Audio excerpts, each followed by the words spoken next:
Assalamualaikum warahmatullahi wabarakatuh.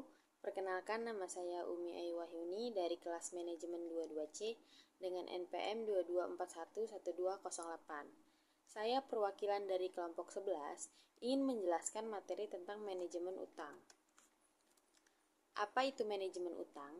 Manajemen utang adalah perencanaan pembayaran yang diatur melalui pihak ketiga atau agen konseling kredit yang menetapkan jadwal dan ketentuan pembayaran baru yang dapat membantu kamu membayar utang dengan lebih terjangkau, sesuai dengan kemampuan membayar saat ini, atau malah lebih cepat. Manajemen utang biasanya ditawarkan kepada peminjam yang dianggap oleh konselor kredit tidak dapat membayar kembali pinjaman mereka berdasarkan tinjauan keuangan mereka. Rencana pengelolaan utang umumnya mencakup uang tanpa jaminan. Pinjaman tidak dijamin dengan agunan, seperti utang kartu kredit, KTA, atau KPR. Manajemen utang adalah proses pembayaran utang yang memang dimaksudkan untuk membantu orang yang terlibat utang.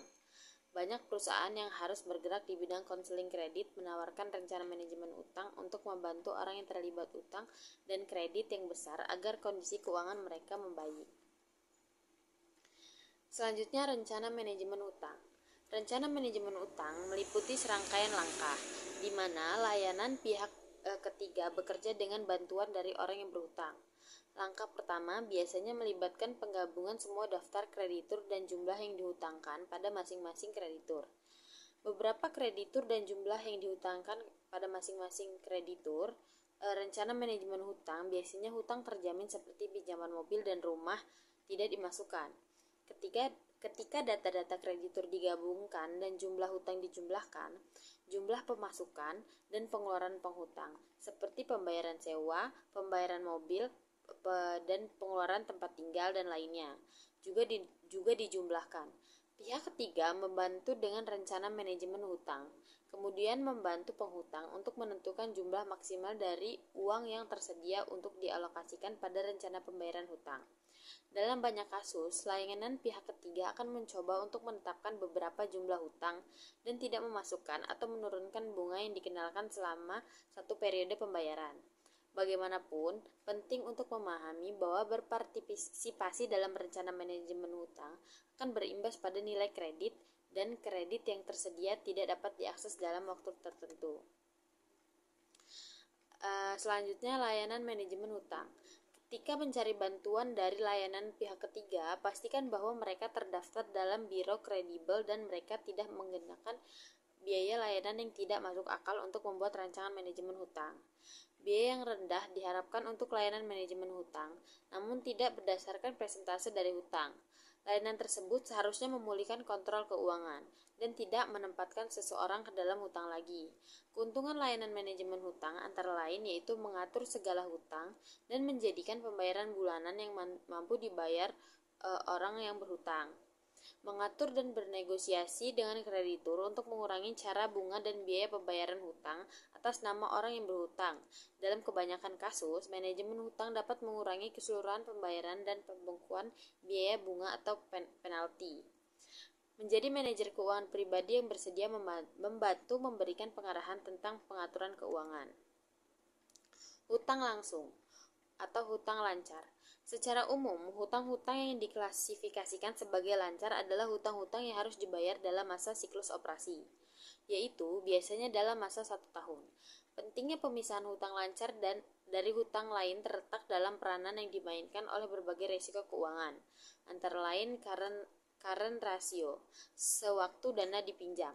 Menurut definisi lain yang berhubungan, hutang lancar meliputi kewajiban-kewajiban yang pencairannya dari hutang lancar yang baru, termasuk hutang lancar atau wesel bayar. Hutang dagang, biasanya biaya yang ditangguhkan, pajak penghasilan yang masih harus dibayar. Hutang jangka panjang. Menurut definisi hutang jangka panjang merupakan kewajiban-kewajiban yang jatuh tempo dalam masa lebih dari 1 tahun atau yang akan dibayarkan dari harta tak lancar atau liase jangka panjang, hutang obligasi, dan kewajiban jangka panjang lainnya. Selanjutnya ada perencanaan hutang.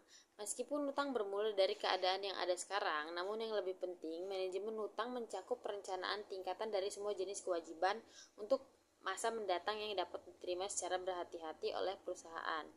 Dalam perencanaan jangka pendek maupun jangka panjang, besarnya hutang dagang biasanya biaya-biaya yang ditangguhkan, dan semua jenis hutang yang penting harus diketahui.